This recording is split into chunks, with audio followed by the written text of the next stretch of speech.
Alright, thank you so much. Thank you. 지금은 월세로 살고 있어서 약간 마음이 편치가 않아요. 돈도 많이 들어가고. 그래서 집을 사는 게 현명한 선택이라고 하길래 핀란드에서 집을 사려고 지금 알아보고 있는데,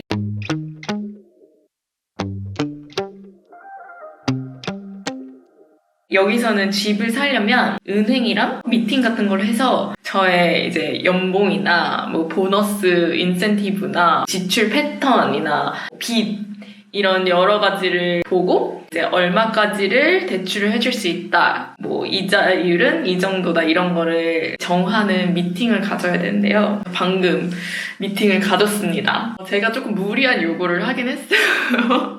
제가 핀란드에 온 지 얼마 안 돼가지고 보통 3년차, 뭐 4년차 돼야 사실 어느 정도 돈이 쌓이고 이 돈을 가지고 대출을 받을 수 있는 건데, 제가 여기 온 지 지금 만 2년이 아직 안 됐거든요. 그래서 사실 그렇게 쌓인 돈이 그렇게 많진 않아요. 어느 정도 이제 선 입금을 해야 되잖아요. 사고 싶은 집은 이만큼의 금액인데 이 다운 페이먼트를 그만큼 내기가 약간 어려울 것 같은 거예요. 다운 페이먼트 이거 너무 많은 것 같은데 좀 더 줄여줄 수 없냐, 계속 이렇게 물어봤는데 왜 자기 힘으로는 안 된대요. 이 정도 다운 페이먼트를 낮게 받으려면은 자기 보스한테 얘기를 해서 결제를 받아야 된대요. 자기가 그러면은 한번 해보겠다, 어떻게 될지 모르겠지만 뭐 안 되면 안 되는 거고 되면 되는 거지, 한번 해보자 이래가지고 해주기로 했습니다. 좋은 결과 있길 기원합니다.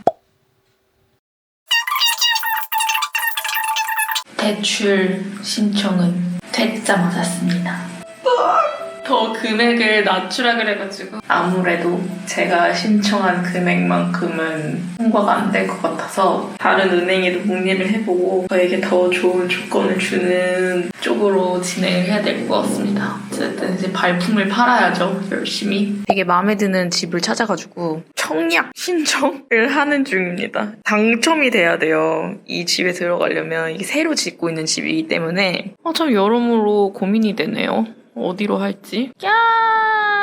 신청 완료! 이 집이 되게 멀리 있고, 저 회사랑도 진짜 멀리 있고, 되게 위치도 별로 좋지 않고, 차가 있어야만 좀 다닐 수 있는 집인데요. 너무너무너무너무 살고 싶은 집이어가지고 제가 일단 신청을 해봤어요. 근데 당첨이 된다는 보장은 없어요.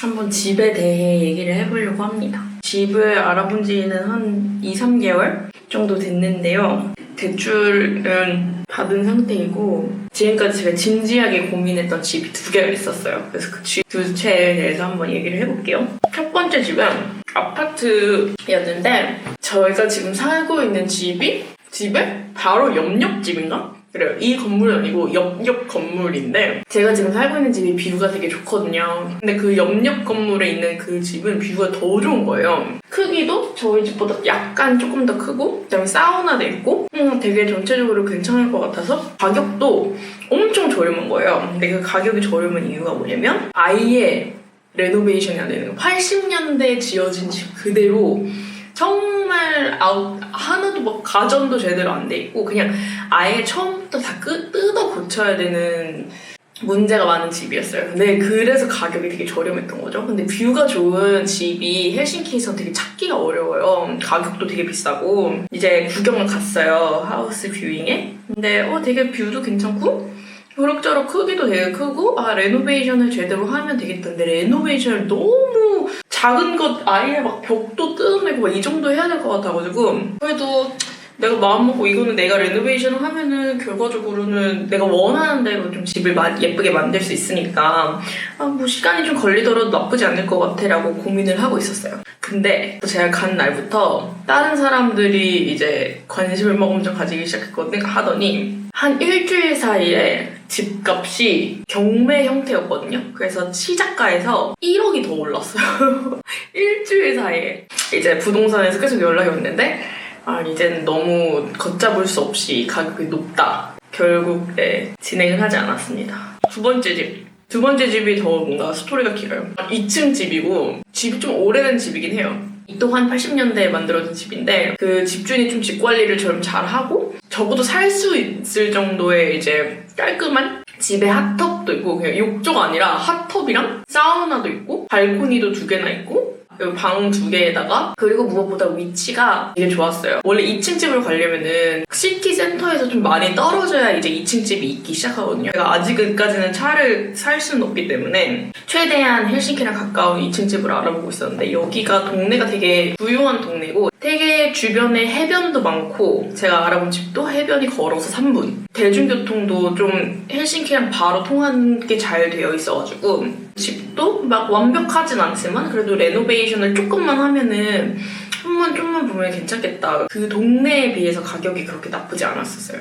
한번 방문을 해보고 되게 그냥 괜찮은 것 같아요. 그럭저럭. 한 가지 정말 특이한 점은 그 정도 가격에 집이면 보통 개인이 판매하지 않고 부동산 업자를 껴서 판매를 하잖아요. 근데 그분은 특이하게 개인이 판매를 하시더라고요. 작업할 때 이 시스템이 되게 복잡한데 그런 건물 외관 뭐 이런 페인트 칠 다시 하거나 뭐 이런 걸 하겠다 그러면 모든 사람들이 다 돈을 이렇게 충당을 나눠서 내야 돼요. 보니까 정말 얼마 안 남은 지금으로부터 얼마 안 남은 시점에 배수관 공사를 한다는 거예요. 그렇다는 거는 결국 그 집을 사게 되면 그 돈을 제가 충당을 해야 되는 거거든요. 그러니까 절반짜리 집을 사는 거죠. 약간 뭔가 이 낌새가 구려 그래가지고 결국에는 돈을 내고 외부 컨설팅 서비스를 업체를 통해서 이 집에 대한 분석을 부탁을 했어요. 제가 핀란드 집에 대한 가진 상식은 되게 없으니까 한국도 없는데 핀란드라고 더더욱 없죠. 어제 분석 결과가 나왔는데 집에 문제가 좀 이것저것 많은 거예요. 그러니까 문서상으로 드러나지 않는 그 컨설팅 업체가 집 구조가 이렇고 앞으로 걔네들이 메인터넌스를 이거 공사를 한다는데 이게 전체적으로 봤을 때 집에 곰팡이가 되게 많을 가능성이 있고 주택 회사에서 쓴 지출 내역을 다 분석을 했는데 해치에 대한 지출 내역이 있었고 특정 집에 대해서 그 집을 레노베이션을 해준 지출 내역이 있었던 거예요. 건물의 구조적인 문제 때문에 레노베이션은 자기네들 돈으로 해주는 거죠. 근데 그것 또한 모든 사람들이 돈을 다 나눠서 내는 거예요. 어널러시스를 보고 문제가 많구나. 결국 오늘 그 집을 구매하지 않겠다고 입장을 했습니다. 집 구하는 게 진짜 어려운 것 같아요.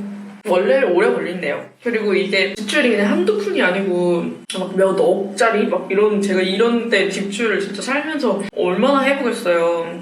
더 조심하게 고민을 충분히 하고 싶어가지고 더 좋은 집이 아마 계속 들어오지 않을까 해가지고 조금 시간을 두고 천천히 보기로 했습니다.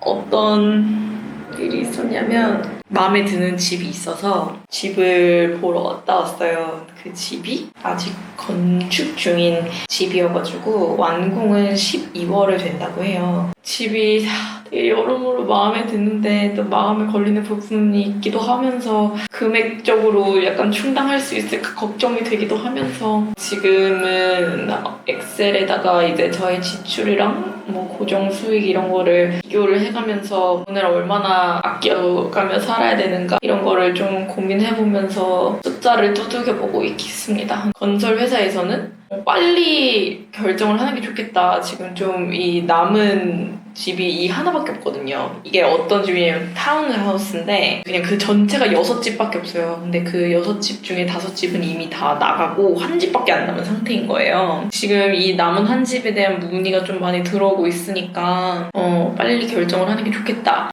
어려운 선택이네요. 헬싱키가 아니에요. 마치 서울로 치면 약간 과천으로 이사가는 느낌? 그래가지고 왜 굳이 서울을 벗어나서 과천으로 가? 이런 이제 질문을 많이 듣는 거죠. 2층 집에 살아보고 싶다라는 생각을 어렸을 때부터 많이 했었어요. 저의 꿈이었어요. 2층 집에 사는 게. 2층 집을 사실 사는 거는 한국에서는 많이 어렵잖아요. 외곽으로 많이 나가지 않는 이상. 그래서 아무래도 핀란드에서 물론 시티 센터에 있으면은 만나는 사람들도 많고 즐길 거리도 많고 더 좋겠지만 핀란드에서 이런 경험을 해보지 않으면 또 언제 해보겠어라는 마음에 2층 집을 좀 많이 적극적으로 알아보게 됐습니다. 아마 오늘까지 생각을 해보고 내일 결정을 하지 않을까 싶습니다. 어제 제가 잠을 한숨도 못 잤어요. 계속 고민하고 제가 진짜 많은 사람들한테 물어봤거든요. 핀란드 사람들한테도 물어보고 한국 사람들한테도 물어보고 다 물어보는데 결국엔 결정은 제가 해야 되는 거잖아요. 완전 큰 하자가 있었습니다. 다들 사지 말라고 뜯어 말렸을 텐데 다들 그냥 이거는 너의 라이프 스타일의 문제인 것 같다. 약간 중심가랑은 많이 떨어져 있는데 너가 혼자 살 건데 괜찮겠냐 이런 식의 걱정스러운 피드백을 많이 받았어요. 근데 너무 고맙죠. 사실 제가 너무 걱정돼서 혹시라도 외롭고 잘 못 지낼까봐 혼자 그런 식으로 걱정을 해주는 친구들이 되게 많았어요. 그래서 결국 이거는 라이프 스타일 초이스 문제인데 그것 때문에 더 고민이 된 것 같은 거예요. 예를 들어 지금은 코로나도 있어서 그간 살던 일상과는 되게 많이 다른 상황이어서 제가 더 뭔가 시골에 가서 살아보고 싶다 이런 생각이 들었던 걸 수도 있고 만약에 도심에서 사는 일상이 더 재밌었다면 아예 이런 생각도 들지도 않았겠죠? 어차피 잔잔하게 흘러갈 바에 그냥 더 좋은 집에서 큰 집에서 사는 게 낫지 않을까 이런 생각이 계속 들어가지고 그래서 어제 결론은 밤 늦게까지 잠을 못 잤다 고민하느라 그래서 결국 새벽에 결정을 내리고 구매를 하기로 했습니다. 건설사로 바로 구매 요청을 보냈어요. 그래서 지금 마침 답장이 와서 계약을 어떻게 해야 되는지 진행을 하려고 합니다. 근데 다른 사람에 비해서 좀 시간을 많이 덜 들였고 직접 방문했던 집도 별로 없고 했는데 이 집이 진짜 너무 마음에 들고 구조도 마음에 들고 내가 가지고 싶었던 모든 것들이 다 있어가지고 위치도 나쁘지 않고 그래서 결국 이렇게 큰 결심을 하게 됐는데 아직까지도 좋은 선택이란 거에 대한 확신은 크게 있지 않지만 적어도 후회는 하지 않아요. 사고 나서 갑자기 후회가 밀려오면 어떡하지? 메일을 보내고 나서 후회가 밀려오면 어떡하지? 라는 고민을 되게 많이 했는데 오히려 메일을 보내고 나서 생각이 더 뚜렷해졌어요. 이런 식으로 집을 꾸미면 되게 좋겠다. 이 방은 이렇게 쓰고 나의 출퇴근은 이렇게 하고 그 다음에 그 주변 동네 아시안 마켓도 있더라고요. 조그맣게 아시안 마켓이랑 24시까지 하는 편의점이랑 이런 것들이 이제 하나둘씩 되게 보이기 시작하는 거예요. 오히려 더 이보다 더 좋은 집을 찾기는 어려울 것 같고 또 동네도 되게 안전하고 장점들이 많이 보이기 시작하고 약간 거기서 미래를 상상하게 되는 거예요. 여러분, 저희가 방금 무슨 짓을 저질렀는지 아십니까? 짠! 드디어 집 문서를 계약했습니다. 대단하죠? 집을 진짜 샀습니다. 그래서 이제 돈을 못 내면 저는 파산해요. 어른이 된 기분이야.